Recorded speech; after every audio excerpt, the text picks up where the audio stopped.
요한복음 10장 11절로 18절입니다. 요한복음 10장 11절로 18절을 읽을 때 하나님의 말씀을 들으시기 바랍니다.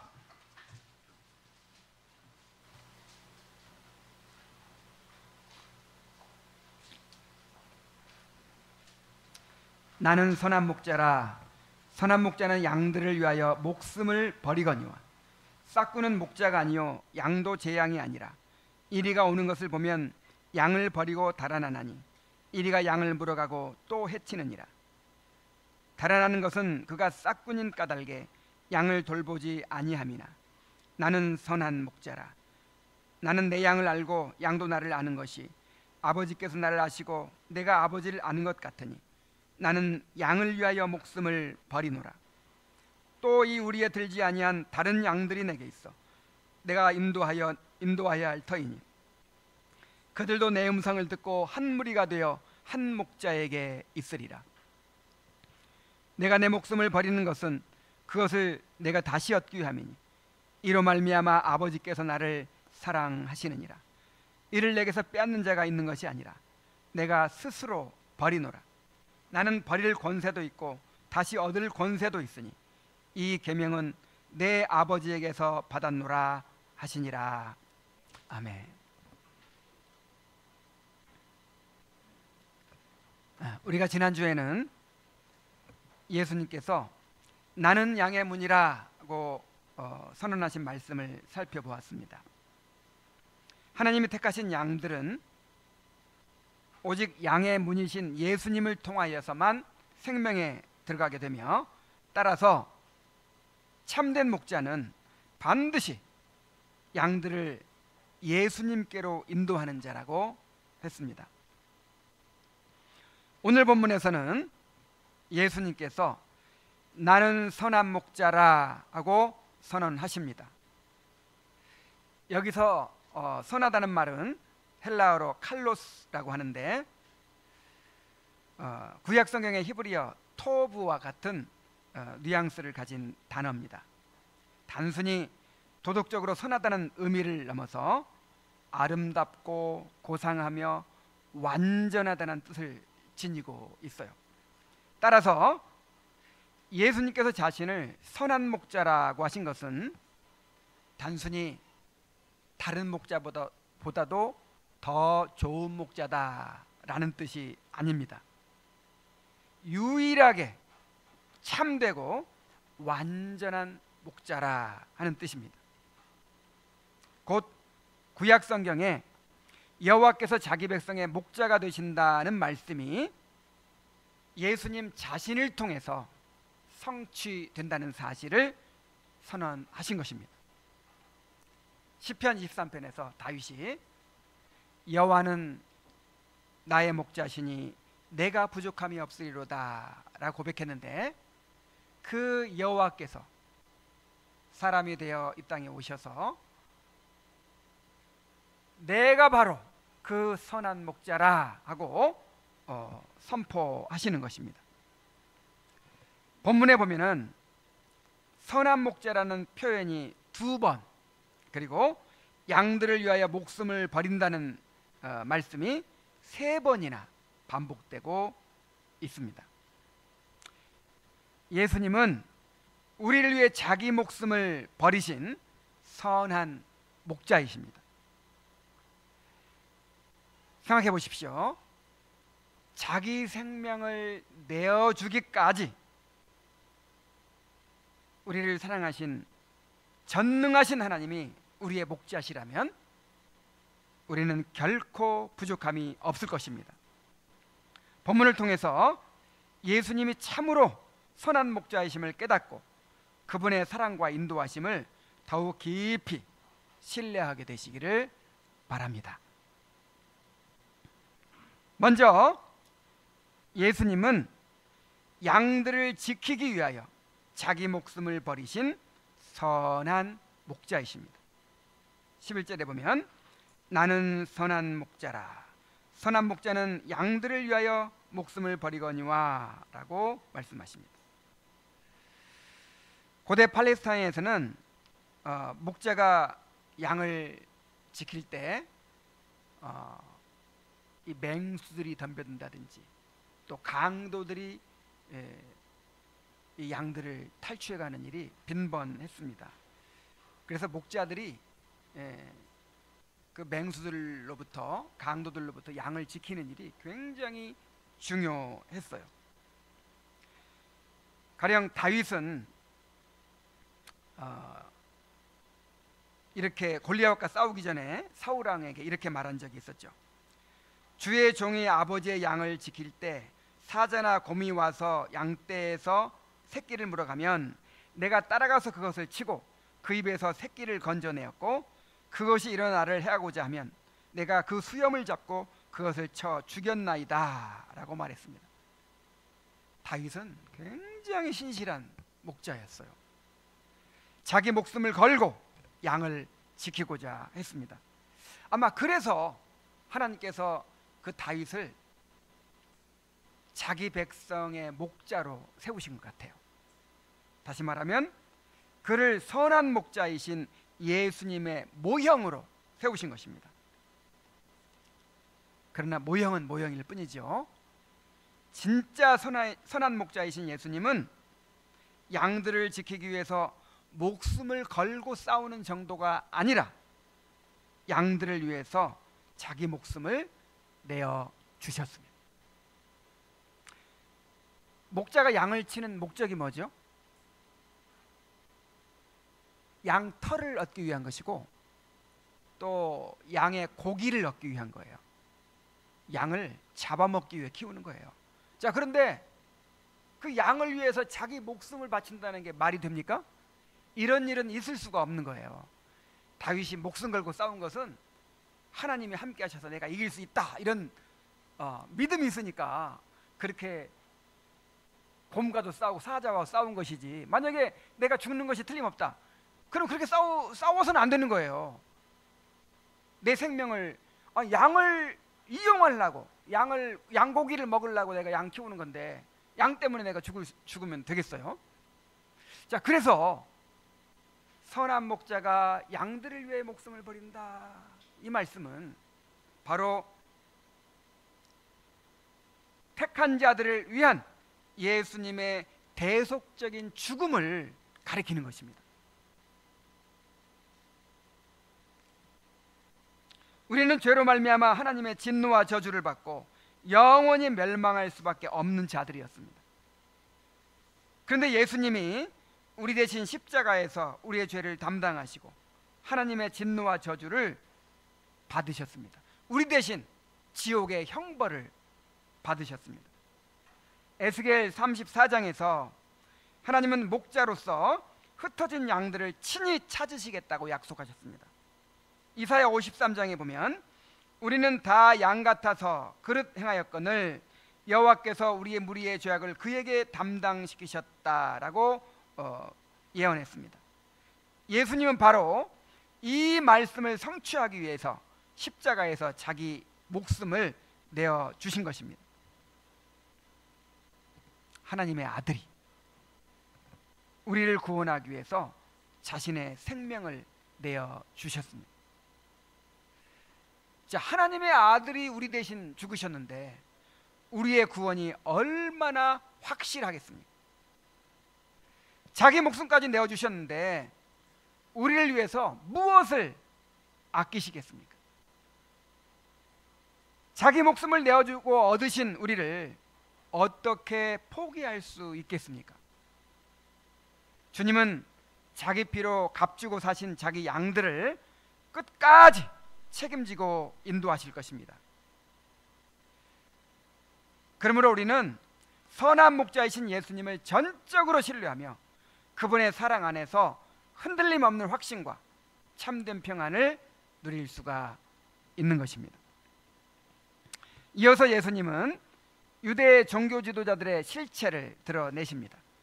12절로 13절에 보면 싹구는 목자가 아니요 양도 제 양이 아니라 이리가 오는 것을 보면 양을 버리고 달아나나니 이리가 양을 물어가고 또 해치느니라.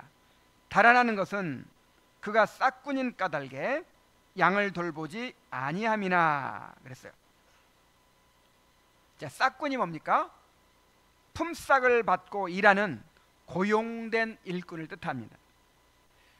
당시 팔레스타인에서는 이제 소규모 양을 치는 사람들은 직접 치겠지만 많은 양을 치는 부유한 그런 목자들은 자기가 직접 양을 치지 않고 일꾼들을 고용해 가지고 양을 치게 했습니다. 그 고용된 일꾼이 바로 싹꾼이죠. 자, 그런데 싹꾼은 이 양이 자기 양이 아니기 때문에 양에 대한 뭐 그다지 애정도 없고 또 책임감도 없어요. 그런데 평소에는 이 사람이 진짜 목자인지 싹꾼인지 드러나지 않겠죠. 자, 언제 드러날까요? 위기가 왔을 때, 맹수들이 덤벼든다든지 아니면 강도가 막 들이닥쳐서 양을 뺏어가려고 한다든지, 그때 이제 드러나게 되는 거예요. 목자는 이 양 잃어버리면 너무 큰 손해예요. 그리고 이 양에 대한 또 애정과 책임감이 있기 때문에 어떻게 하든 이 양을 살리려고, 양을 지키려고 그렇게 애를 쓸 것입니다. 자, 그런데 이 싹꾼은 목적이 뭐예요? 싹을 받는 거예요. 그날 품값을 받는 거예요. 자, 그런데 양 때문에 내가 위험에 처할 필요가 있습니까? 그래서 위험한 순간이 오면 양을 버려두고 도망가는 거예요.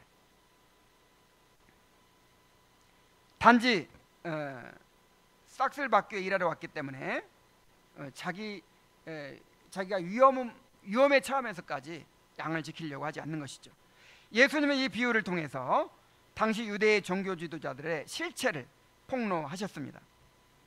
그들은 하나님께서 맡기신 백성들을 말씀으로 먹이고 보호해야 할 목자로 세움을 받았지만 실제로는 자기 유익만을 추구하는 싹꾼들이었습니다.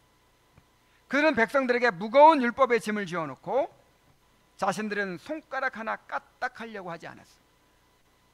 겉으로는 경건을 추구하는 것처럼 보였지만 실제로는 부와 권세와 명예를 얻는 데 더 관심이 있었습니다. 그들은 주님의 양떼를 돌보기는커녕 오히려 그들을 이용하여 자기 배를 채웠습니다. 그래서 예수님은 그들을 싹꾼이라고 규정하시면서 그들의 실체를 드러내신 것입니다. 오늘날에도 싹꾼과 같은 목자들이 있습니다. 그들은 목회를 주님의 거룩한 소명으로 여기기보다 하나의 직업으로 전락시킵니다. 양들을 섬기기보다 자신의 성공과 명예, 영향력을 위한 수단으로 삼습니다. 이 싹꾼들한테는요, 이 사람들의 영혼에 대한 관심이 없어요. 그들이 진정으로 거듭났는지 회심을 했는지 그들의 영적인 상태가 어떤지에 대해서는 별로 관심이 없어요. 오로지 그들이 잘 관리가 되고 그 다음에 교인 수가 늘어나고 교회가 커지는 것에만 관심이 있습니다. 그러나 참된 목자는 싹을 위하여 일하지 않습니다. 자, 참된 목자는요, 싹꾼이 아니에요. 그들은 주님과 연합한 자들이고 장차 하나님 나라를 주님과 함께 상속할 자들입니다. 그래서 이 양이 주님의 양이지만 또 내 양이기도 한 거예요. 그래서 그들은 주님의 마음으로 양들을 보살피고 주님을 사랑함으로 주님의 양을 칩니다. 예수님께서 베드로에게 사명을 주실 때 무엇을 물으셨어요? 베드로야, 너 학교 어디까지 나왔느냐? 이거 물어보셨어요? 너에게 무슨 능력이 있느냐? 이거 물어보셨어요? 너의 인격이 얼마나 훌륭하냐? 이걸 물어보셨습니까? 네가 나를 어떻게 하느냐? 사랑하느냐? 3번씩이나 네가 나를 사랑하느냐? 그러면 내 양을 치라 그랬어요. 그래서 주님을 사랑하고 주님을 사랑하기 때문에 그 양들의 영혼을 사랑하는 사람, 이런 사람이 참된 목자입니다. 자, 그런데 우리가 여기서 주의할 것이 한 가지 있는데, 모든 사역자들을 싹군, 참된 목자 이렇게 딱 이분법적으로 구분할 수가 없어요. 예를 들어서 참 교회가 있고 거짓 교회가 있죠. 그럼 모든 교회들을 참 교회, 거짓 교회로 딱 나눌 수 있을까요? 이제 원리적으로는 나눌 수가 있죠. 원리적으로는 벨직 신앙 고백서에 보면 거짓 교회가 있고 참 교회가 있다, 이렇게 이제 원리적으로 구분을 했는데, 자, 웨스트민스터 신앙 고백서에서는 실제적으로 적용적으로 구분을 했어요. 자, 어떻게 구분했죠? 신실한 교회와 덜 신실한 교회. 그러니까 100%는 없어요. 예를 들어서 100이라는 숫자가 있다면 어떤 교회는 한 30%밖에 안 되고, 어떤 교회는 한 50%밖에 안 되고, 어떤 교회는 한 70% 정도 되고, 이렇게 되겠죠. 더 신실한 교회가 있고 덜 신실한 교회가 있고. 자, 그런 것처럼 이 목자들도 마찬가지입니다. 이 목자들도 참된 목자, 거짓 목자가 싹군이 양 딱 구분되는 게 아니라, 물론 이제 딱 구분되는 경우도 있죠. 이단에 속한 목자들 혹은 타락한 목자들이 있어요. 자, 이런 목자들이라면 싹군이라고 그냥 우리가 딱 단정 지을 수 있는데, 바른 말씀을 어느 정도라도 전하고 성례를 바르게 인도하는 목자라면 이 1부터 100 사이에, 그 사이에 어딘가에 있는 것입니다. 인간은 누구나 부패한 본성을 가지고 있고, 사역자들 역시 언제든 싹군이 될 수 있는 가능성이 있어요. 또 하나님께서 빚으시고 깨뜨리시고 그런 과정을 통해서 점점 참된 목자로 빚어가실 수도 있고, 아니면 점점 싹군이 되어갈 수도 있어요. 그러므로 모든 사역자들은 참된 목자의 길에서 벗어나지 않도록 두려움과 떨림으로 자신을 살펴야 합니다.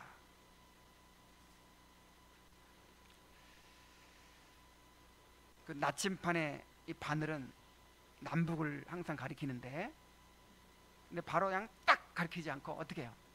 항상 떨어요. 이 떨림이 있어야 돼요. 이 떨림을 잃어버리면 그때부터 타락하기 시작하는 거예요. 목회의 목적은 결코 자기 유익을 추구하거나 성공과 야망을 이루는 데 있지 않으며, 오직 그리스도의 마음을 품고 양의 영혼을 살리고 세우는 것에 있어야 합니다.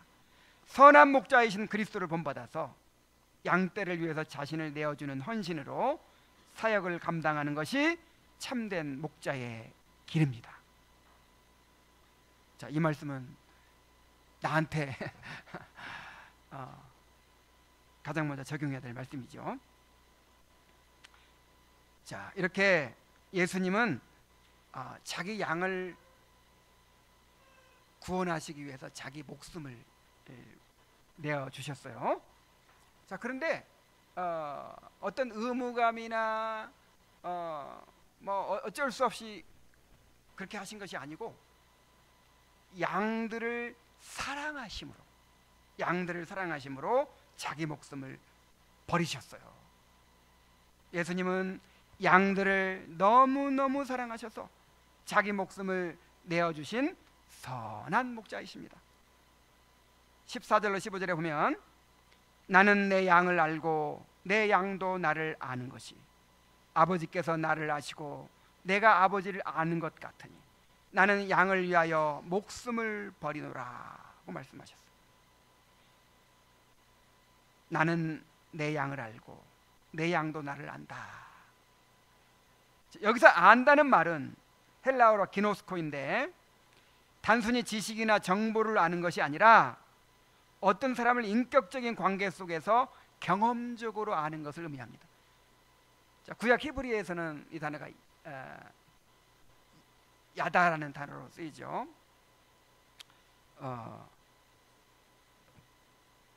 자, 이 단어는 문맥에 따라서 성적인 관계를 나타내는 표현으로 사용되기도 합니다. 예를 들어서 누가복음 1장 34절에서 마리아는 나는 남자를 알지 못하나이다 라고 고백하는데, 여기서 안다는 말은 기노스코로서 성적 관계를 의미하죠. 또 마태복음 1장 25절에서는 아들을 낳기까지 동침하지 아니하였더니 라고 했는데, 이 동침하다라는 단어도 기노스코예요. 그래서 알지 아니하였더니 이렇게 번역할 수도 있는 거죠. 이처럼 안다는 말은 평생을 함께 살아가는 부부가 서로를 아는 것처럼 가장 깊고 친밀한 사랑의 관계를 묘사할 때 사용되는 말입니다. 그러므로 예수님이 나는 내 양을 알고 양도 나를 안다라고 말씀하신 것은 그만큼 양과 친밀한 사랑의 관계를 맺고 있다라는 뜻입니다. 목자는 자기 양을 잘 압니다. 이름을 알고 상태를 알고 성격과 습관을 압니다. 많은 양들이 있지만 어느 양에게 어떤 연약함이 있는지, 어느 양이 길을 잘 찾고 길을 잘 잃어버리는지 잘 압니다. 그리고 양에 대한 강한 애정과 책임감이 있습니다. 이와 같이 주님은 우리를 깊이 아십니다. 우리의 연약함을 아시고 눈물과 아픔을 아시고 마음의 소원과 필요를 아십니다. 주님은 우리의 모든 것을 아시고 우리를 뜨겁게 사랑하십니다. 우리가 지난 2주간 동안 아가서를 묵상했죠. 아가서를 묵상하면 그냥 그야말로 19금처럼 얼마나 그 남녀간의 뜨거운 사랑을 묘사하고 있는지 몰라요. 주님께서 우리를 향한 사랑이 바로 그런 사랑이라는 거예요. 우리를 그렇게 사랑하시고 우리를 갈망하시고 우리를 그렇게 원하시고 우리 때문에 안타까워하시고 그렇게 우리를 향해서 깊은 사랑을, 뜨거운 사랑을 주고 계십니다. 그런데 여기 보니까 양도 자신의 목자를 안다 그랬어요. 양은 목자의 음성을 알고 그 발걸음을 알고요, 그 목자의 손길을 압니다. 이와 같이 거듭난 성도는 주님을 본능적으로 알고 인격적으로 압니다. 마치 어린아이가 엄마를 아는 것처럼 주님을 사랑하고 기뻐하고 갈망합니다. 목자이신 주님의 음성을 듣고 그분의 인도하심을 신뢰하며 따릅니다. 그래서 예수님은 영생은 곧 유일하신 참 하나님과 그의 보내신 자 그리스도를 아는 것이니이다 그랬어요. 영생이 뭐예요? 안 죽고 영원히 사는 게 영생 아니라 그랬죠? 지옥에서도 안 죽잖아요. 영생은 하나님과 영원히 교제하는 삶이에요.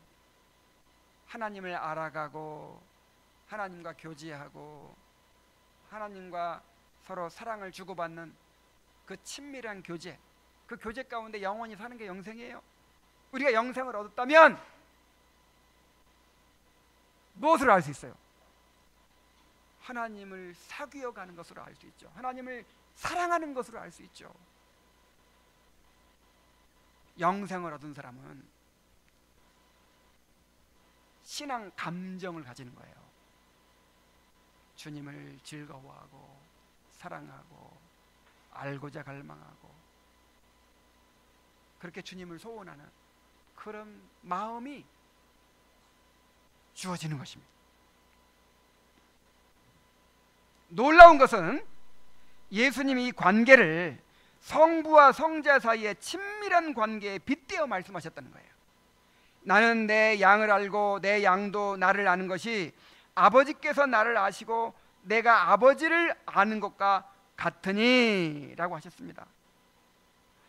정말 너무너무 놀라운 전율이 일어날 만한 말씀이에요.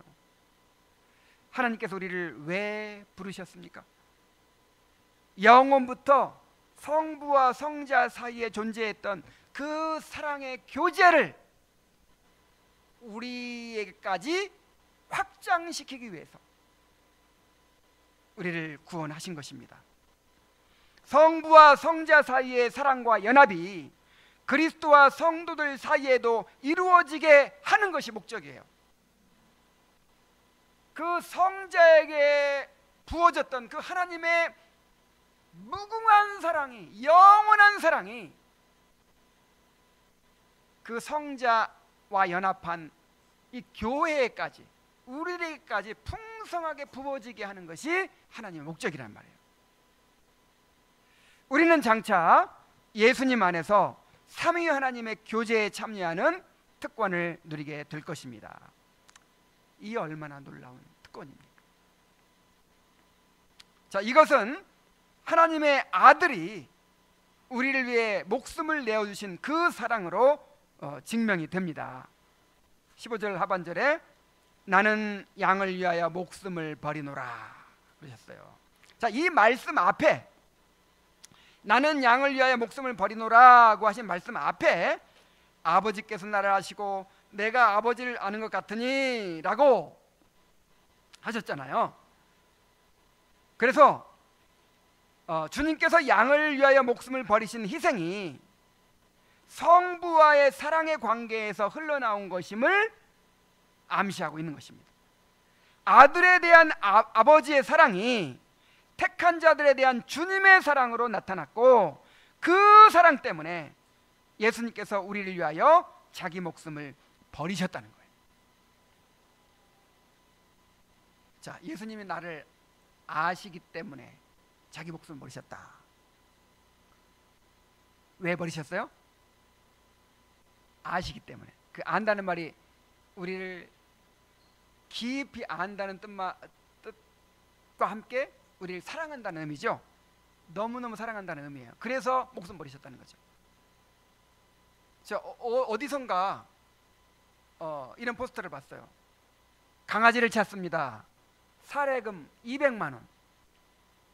그리고 강아지를 가만 보니까 그냥 작고 볼품없게 생겼어요. 그냥 200만 원 주고 새 강아지 사지 그냥.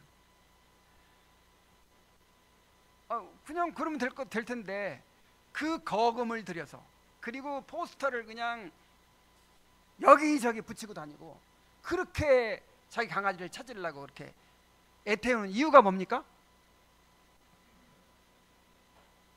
그 강아지를 알기 때문이에요. 친밀한 관계가 있었기 때문이에요. 늘 집에 오면 나를 반갑게 맞아준 그 기억이 있어요.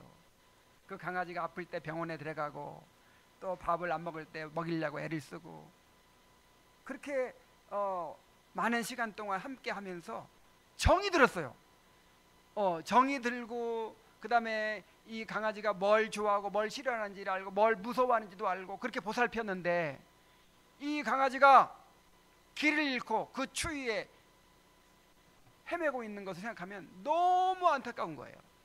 그래서 많은 돈을 들여서라도 찾으려고 막 하는 것이죠. 자, 그런데 그렇다고 해서 그 강아지를 위해서 자기 목숨까지 걸진 않겠죠. 우리 주님은 우리를 너무나도 사랑하시기 때문에 우리를 위해 자기 목숨을 버리셨습니다. 우리는 무가치한 죄인들이지만 우리를 깊이 알고 사랑하셨기 때문에 우리가 정죄받고 형벌받는 것을 참아보지 못하셨어요. 그래서 자기 목숨을 내어주면서까지 우리를 구원하고자 하신 것입니다.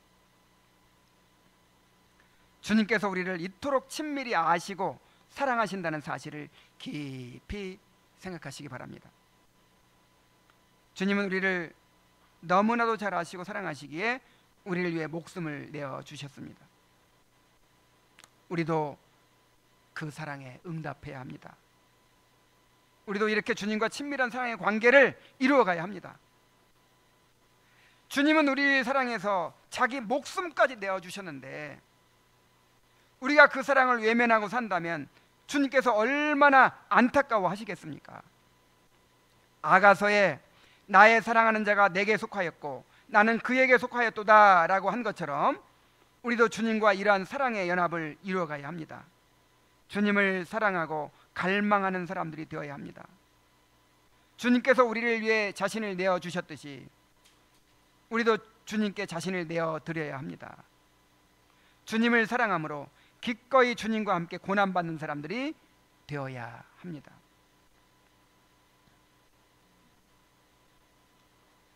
이제 세 번째로, 예수님은 양들을 하나로 모으기 위해서 목숨을 버리신 선한 목자이십니다.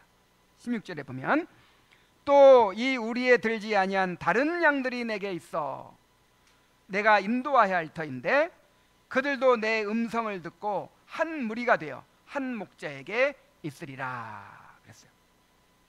자, 이 우리에 들어있는 양들이 지금 있어요. 자, 이 우리가 뭘 가리킬까요? 구약교회인 이스라엘 가리키죠. 이 우리에 들지 아니한 다른 양은 누구를 가리킬까요? 이방인들을 가리키죠.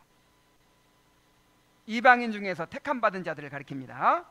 자, 유대인들은 하나님의 구원이 자기 민족에만 한정된다고 생각했지만 예수님은 이방인 중에도 자기 양들이 있다고 하시며 그들을 인도하여 한 무리, 한 목자 아래 있게 하시겠다고 말씀하십니다. 장차 유대인과 이방인이 그리스도 안에서 하나의 교회를 이루게 될 것을 예언하신 것입니다. 자, 이것은 그 당시 사람들은요 상상도 할 수 없었던 일이에요. 심지어 예수님의 제자인 베드로조차도 베드로뿐 아니라 제자들조차도 그렇게 예수님께서 너희가 성령 받고 나면 예루살렘과 온 유대와 사마리아와 땅끝까지 내 증인이 될 것이다. 온 세상 모든 민족으로 제자를 삼으라. 막 이렇게 늘 말씀하셨어도 제자들이 알아들었어요? 못 알아들었어요? 그 유대인과 이방인의 그 경계를 벗어나지를 못했어요. 그래서 고넬료에게 베드로를 보내려고 하니까 베드로가 어떻게 반응했죠? 베드로가 그 이방인들에게는 가려고를 하지 않는 거예요. 그래서 환상 가운데 이 부정한 구약 율법에 나오는 부정한 음식들 그런 것들을 막 잡아먹어라. 아이고 나는 그거 여태까지 먹어본 적이 없습니다. 나는 절대로 먹을 수 없습니다. 3번이나 막 해도 나는 안 먹겠다는 거예요. 그러니까 그 유대인의 이 고정관념이 얼마나 철저했다는 걸 알 수 있어요. 하나님 뭐라고 하셨어요? 내가 거룩한 것을 왜 부정하다고 하느냐? 그러면서 이제 고넬료에게 가라고 하니까 그때서야 마지못해 가는 거예요. 자, 이 정도인데 정말 예수님께서 놀라운 비전을 선언하신 거예요. 장차 유대인과 이방인이 이제 한 교회를 이루게 될 것이다. 하나의 교회를 이루게 될 것이다. 이 말씀은 성령 강림 후에 사도들이 온 세상에 나가 복음을 전함으로 성취되었습니다. 복음은 예루살렘에서 시작해서 사마리아를 지나 결국 땅끝까지 전파되었습니다. 이로써 교회는 혈통이나 민족을 넘어 예수 그리스도 안에서 하나된 공동체가 되었습니다. 서로 원수되었던 유대인과 이방인이 한 몸을 이루어 아버지께 나아가게 된 것입니다. 그리고 이 일은 아직도 진행 중에 있어요. 이 세상에는 아직도 우리에 들어오지 않은 주님의 양들이 많이 있습니다. 주님은 지금도 교회를 통하여 그 양들을 불러 모으고 계십니다. 그러므로 교회는 세상 속으로 나가서 잃어버린 양들을 주님께 인도하는 사명을 감당해야 합니다. 그런데 우리가 한 가지 기억해야 될 것은 이렇게 도저히 하나가 될 수 없는 사람들이 주님 안에서 하나가 될 수 있는 것은 주님의 죽으심 때문이었다는 거예요. 너무나 당연하게 생각해서는 안 돼요. 원래는 하나님의 은혜가, 복음이 저 세계의 십자로에 있는 저 이스라엘 나라에만 주어졌었는데, 거기서 동방 끝에 있는, 동방 끝에 있는 이 한국에까지 복음이 전해지고 우리들이 예수님을 믿고 이렇게 구원받아서 이 교회 안에 들어오게 된 거, 이게 어떻게 해서 그렇게 됐을까요? 예수 그리스도의 죽음을 통해서 그렇게 됐다는 거예요. 에베소서에서 바울은 이렇게 말합니다. 에베소서 2장 13절 18절에 이제는 전에 멀리 있던 너희가 그리스도 예수 안에서 그리스도의 피로 가까워졌느니라. 그는 우리의 화평이 되신지라. 둘로 하나를 만드사 원수된 것 곧 중간에 막힌 담을 자기 육체로 허시고. 자, 막힌 담을 뭘로 하셨어요? 자, 그러니까 예수님의 죽음을 통해서 우리가 지금 하나가 됐다는 뜻이에요. 법조문으로 된 계명의 율법을 폐하셨으니 이는 이 둘로 자기 안에서 한 세 사람을 지어 화평하게 하시고 또 십자가로 이 둘을 한 몸으로 하나님과 화목되게 하려 하심이라. 원수된 것을 십자가로 소멸하시고 또 오셔서 먼 데 있는 너희에게 평안을 전하시고 가까운 데 있는 자들에게 평안을 전하셨으니 이는 그로 말미암아 우리 둘이 한 성령 안에서 아버지께 나아감을 얻게 하려 하심이라. 예수님의 십자가는 하나님과 인간 사이의 화해뿐만 아니라 사람과 사람 사이의 화해를 이루는 놀라운 능력이 됩니다. 예수님은 중간에 막힌 담, 곧 사람들을 서로 갈라놓았던 죄의 장벽, 율법의 장벽, 민족의 장벽, 신분의 장벽들을, 이기심의 장벽들을 자신의 몸으로 허물어 버리셨어요. 그분은 율법의 모든 요구를 완전히 이루심으로 율법 아래 있던 사람들을 자유롭게 하시고 십자가를 통해 원수된 관계를 소멸시키며 참된 화평을 이루셨습니다. 자, 그 결과로 이제 유대인과 이방인, 종과 자유인, 남자와 여자의 구분이 사라지고 예수 그리스도 안에서 한 몸을 이루는 새 인류, 곧 교회가 탄생했습니다. 이제 그리스도를 믿는 모든 사람들은 한 성령 안에서 아버지께 나아감을 얻게 되었습니다.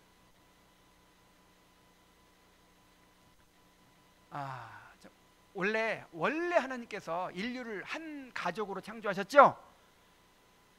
한 가족으로 창조하셨어요. 아담과 하와를 창조하셨어요. 아담과 하와를 통해서 생육하고 번성하게 하셨죠. 그래서 모두가 한 가족으로, 한 교회로 그렇게 하나님 앞에 세워지기를 원하셨는데 죄가 들어옴으로 말미암아 관계가 다 깨져버렸죠. 일단 아담과 하와부터가 깨져버렸어요. 내 살 중에 살이요 뼈 중에 뼈라 그랬는데 저 여자가 먹게 해가지고 내가 먹었습니다. 이런 관계가 돼버렸어요. 모든 관계가 깨어지고 장벽이 다 생기고 서로 갈라져가지고 도저히 하나가 될 수 없는 그런 관계가 돼버렸어요. 자, 오늘날에도 정말 진짜 하나 될 수 없는 사람들이 있죠. 하다못해 이 보수와 진보도 하나가 될 수가 없어. 자, 그런데 이것을 회복시킨 분이 누구예요? 예수님이세요. 예수님께서 십자가를 통해서 그 막힌 담을 다 허물어 버리셨다는 거예요. 예수님 안에 들어오면 모든 담이 무너지고 하나가 될 수가 있습니다. 그래서 예배소 3장 10절에 보면 하늘에 있는 것이 땅에 있는 것이나 그리스도 안에서 다 통일되게 하려 하심이라 그랬잖아요. 우리가 사실은 통일교회, 통일교 통일을 이루는 거예요. 좋은 이름들은 다 이단이 다 가져갔어. 원래 우리가 진짜 통일교인데 예수님 안에만 들어오면 다 통일돼 버리는 거예요. 다. 그래서 이 교회는요, 이러한 화평의 능력이 역사하는 곳이 되어야 합니다. 물론 이제 정말 이 교회가 하나라고 하는 건 보편교회를 말하는 거죠. 이 세상의 모든 구원받은 사람들이 하나의 교회예요. 또 시대를 초월하고 민족을 초월하고 계층을 초월해서 모든 구원받은 사람이 하나의 교회인데, 이 지역교회는 그러한 교회의 보편성을 드러내는 교회가 되어야 한다는 것이죠. 예수님이 십자가로 모든 담을 허무셨기 때문에 예수님의 십자가를 받아들인 사람에게서는 모든 담이 무너지게 되어 있어요. 자, 우리의 옛사람이 살아있을 때에는 서로가 하나 될 수 없는 조건들이 너무 많았습니다. 성격 차이, 뭐 이런 거, 뭐 무슨 나이 차이, 와 우리 나하고 얘기할 사람이 없어요. 맨날 누가 그랬지? 뭐 무슨 친분의 차이, 계층의 차이, 무슨 차이. 자, 이런 것들 때문에 도무지 하나가 될 수 없어요. 그러나 그리스도와 함께 우리 옛사람이 죽어버렸기 때문에 이제는 어떤 문제도 우리를 갈라놓을 수가 없습니다. 자, 이것이 이 교회 안에서 드러나야 돼요.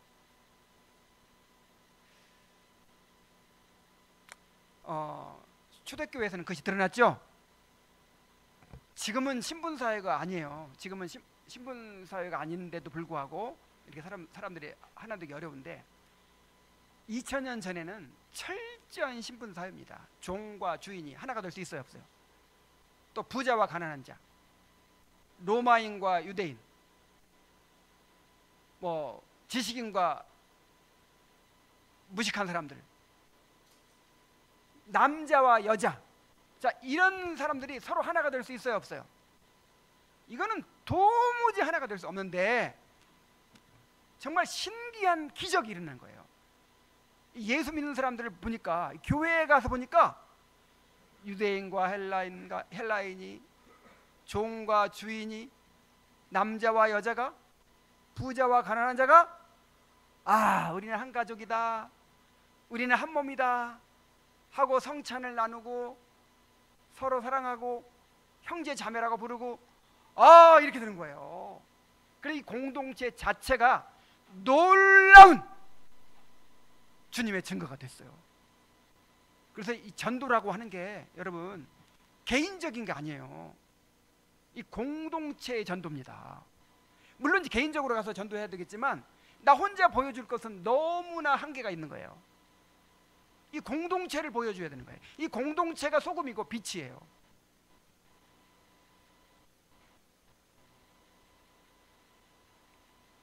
자, 그러나 이러한 화평의 능력은 우리가 자기를 부인하고 순종함으로써 역사하게 되는 것입니다. 골로새 3장 15절에 그리스도의 평강이 너희 마음을 주장하게 하라. 자, 그리스도는 우리의 화평이시라 그랬죠. 모든 담을 허문다고 그랬죠. 이 화평이라는 말이 또 평강이라는 말이 똑같은 말이에요. 그리스도의 평강이 너희 마음을 주장하게 하라. 자, 이 말을 왜 필요할까요? 원래 모든 담이 무너져 버렸어야 되는데 우리 속에 죄가 있어가지고 자꾸만 뭘 만들어내요. 자꾸만 담을 만들어내. 심지어 부부 사이에도 담이 생겨. 자, 생기든가요, 안 생기든가요?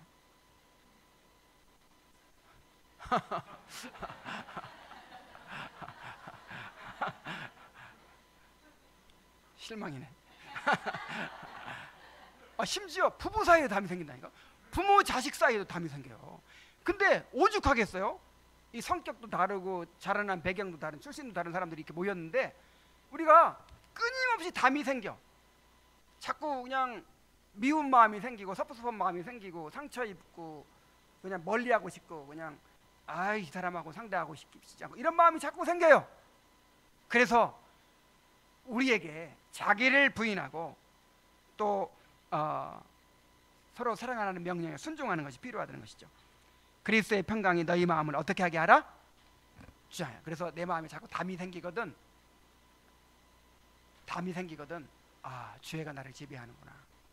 이렇게 생각하시고 정말 다시 은혜의 수단을 붙들고 회개하면서 그 담을 무너뜨리시기 바랍니다. 그래서 그리스도의 평강이 마음을 주장하게 해야 돼요. 담이 없어져야 돼. 그리고 너희는 뭘 위해 부름을 받았다? 평강을 위해서 한 몸으로 부름을 받았다.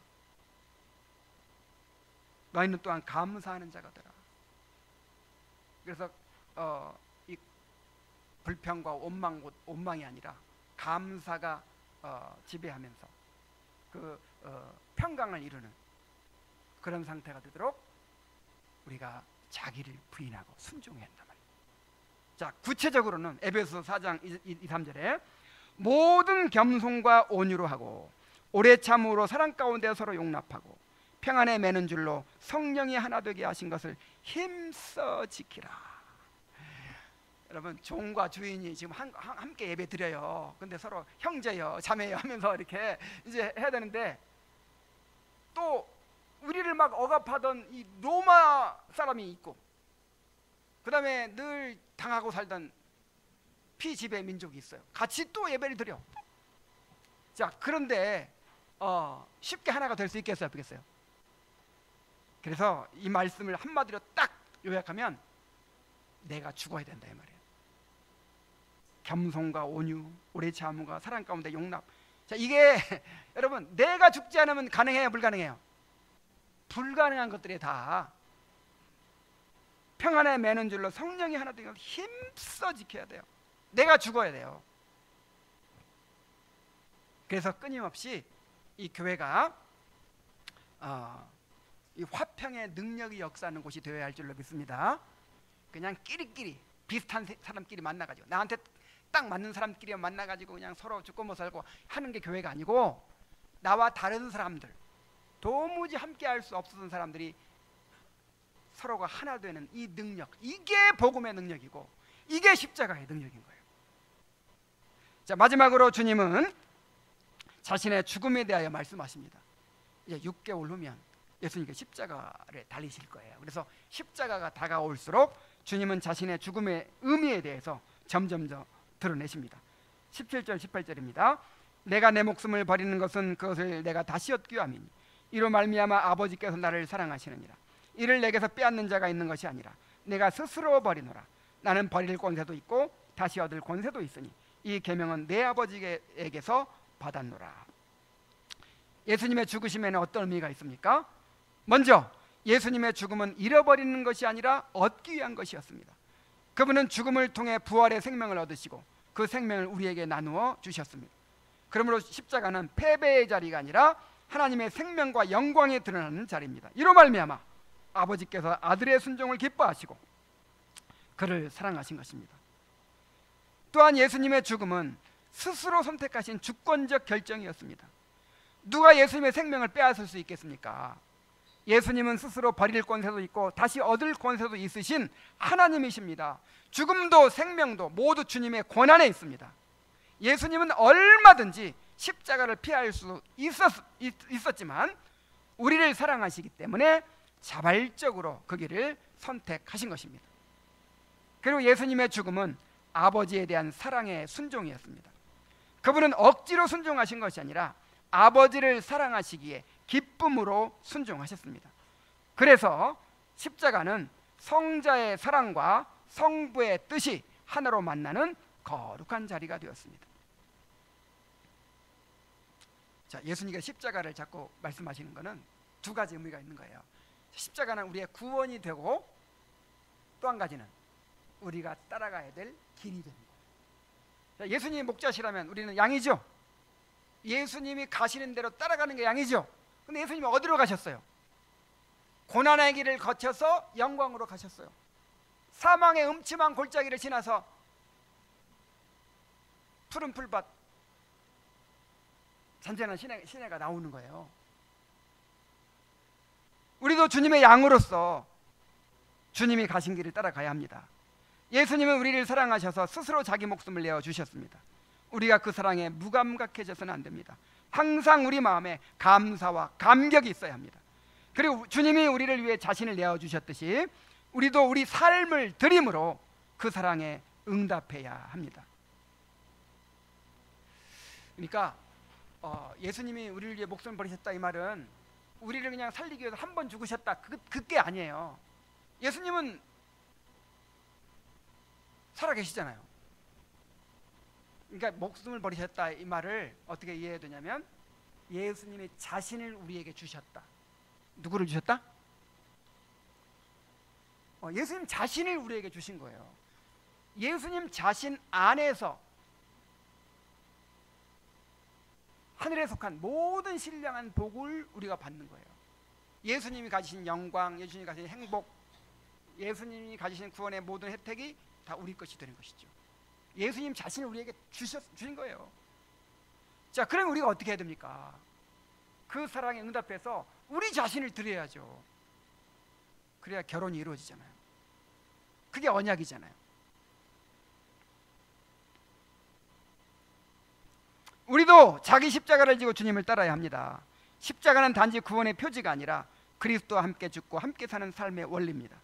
우리가 그와 함께 죽으면 또한 그와 함께 살 것입니다.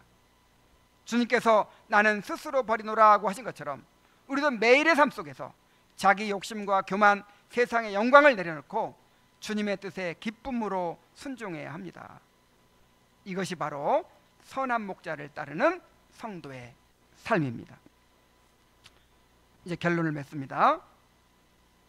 본문에서 선한 목자와 자기 목숨을 버린다는 말씀이 서로 깊이 연결되고 있어요.